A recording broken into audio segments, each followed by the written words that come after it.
Hello friends, welcome to my YouTube channel. आज मैं आपके साथ डिस्कस करूंगी कि आपको यूनिवर्सिटी एग्ज़ाम्स में आंसर्स को कैसे अटेम्प्ट करना है। कैसे लिखा जाए यूनिवर्सिटी के एग्जाम्स में। तो जाहिर सी बात है, यहाँ पर एक क्वेश्चन है what is HRM, explain it's assumptions and implications. ये लॉन्ग क्वेश्चन है और ये 15 मार्क्स का है। 15 मार्क्स के क्वेश्चन में हमें 6 पेजेस की एक मिनिमम लेंथ होती है। तो हम क्या है, इससे ज़्यादा नहीं लिख सकते हैं, लेकिन उससे क्या है, ज़्यादा नंबर बढ़ेंगे नहीं आपके। ठीक है, उसको ओवर अटेम्प्ट में कंसीडर कर लिया जाता है। तो क्या है, शुरुआत करते हैं। आपको आंसर्स को कैसे लिखना है। सबसे पहले हम इंट्रोडक्शन की बात करते हैं। तो इंट्रोडक्शन में क्या होता है, जैसे कि हमारा टॉपिक है, मतलब क्वेश्चन है कि HRM क्या है। तो हम HRM के बारे में थोड़ा थोड़ा सा इसमें लिख देंगे कि ये चीज़ होती है, इसका ये होता है, वो होता है, जो भी होता है। इसकी मिनिमम जो लेंथ होती है ना, वो 4 to 5 लाइन्स की है। ओके, इससे ज़्यादा नहीं लिखेंगे तो वो ओवर लेंथ हो जाता है और वो लाइक पैराग्राफ नहीं होता है, वैसा लगता है। तो इसके बाद मीनिंग आएगा, हमको अपने टॉपिक का मीनिंग लिखना है। फिर डेफिनेशन अगर आपको पता है ना, राइटर के बारे में पता है, उसने क्या बोला ये पता है, तो आप उसको लिख सकते हो। डेफिनेशन की कोई लेंथ नहीं होती, इसको आप 1 लाइन में भी लिख सकते हो, 2 लाइन में भी लिख सकते हो। ठीक है, तो उसके बाद एग्जाम्पल है। एग्जाम्पल आपके लिए कंपलसरी नहीं है, बट अच्छा होगा अगर आप ऐड करोगे। लेकिन तभी जब आपको लगता है कि आपकी जो लेंथ है वो उतनी नहीं बनेगी, तो उसको बढ़ाने के लिए ना आप एग्जाम्पल ज़रूर ऐड कर सकते हो। और इससे क्या होता है, आपका जो आंसर है वो अच्छा लगेगा और एग्जामिनर के ऊपर एक पॉजिटिव इंप्रेशन भी पड़ेगा।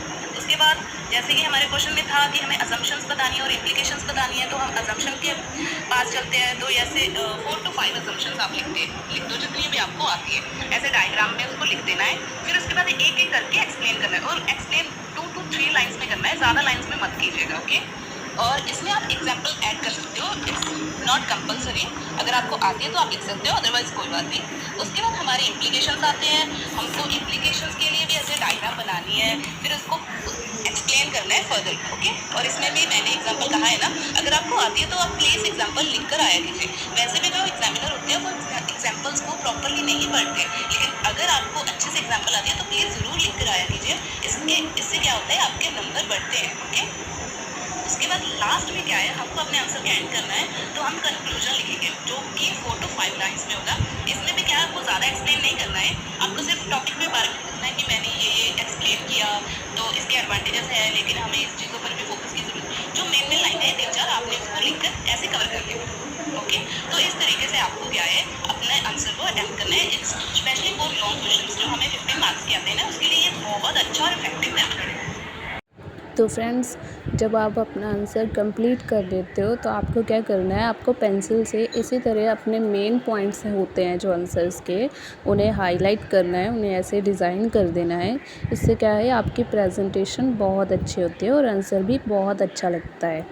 और जब आपका ये जो ऑल फॉर्मेट है ये कंप्लीट हो जाता है, तब आपको क्या करना है, जब आंसर के एंड में ऐसे पेंसिल से 2 लाइनें लगा देनी है।